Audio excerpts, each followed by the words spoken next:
Okay, in this video we're going to think about what happens when you run out of cord. You still have plenty of yarn left on your needle.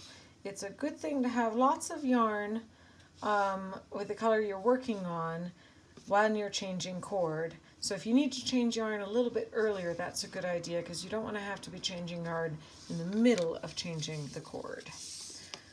Okay, so one thing that's really important when you are attaching a new piece of cord is that it's very helpful to have angled edges that come to a point like this.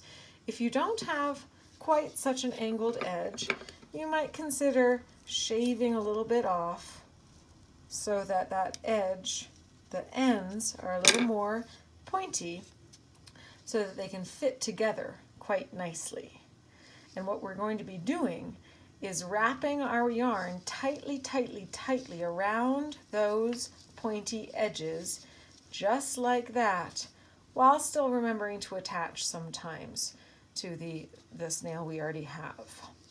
So let's give that a shot and see what happens. I've got my purple yarn going, I've got my needle at the end, scissors nearby if I need them, and I'm almost ready to be at the point when I am actually going to start wrapping the yarn around both of the cords. Now you don't want to overlap the cords so much that they get really thick. If I were to put it there, that spot would be almost twice as thick as the other places where the cord is.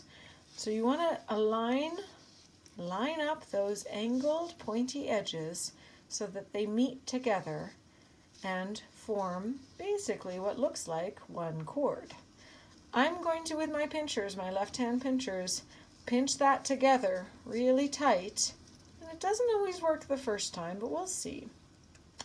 I'm going to probably attach one more time before I go there because otherwise it'd be hard to attach until probably way after.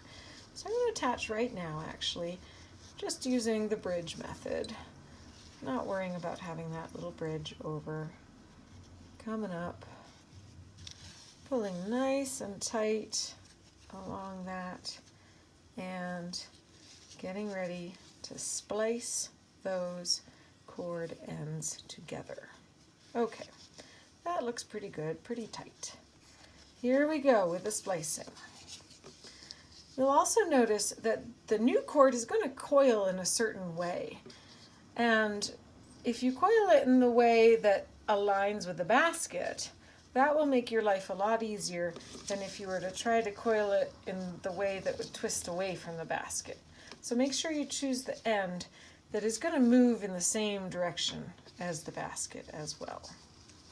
So I'm pinching those together, and I know I'm going to wrap really tight around both of those and make sure that I'm wrapping right over that pointy end there.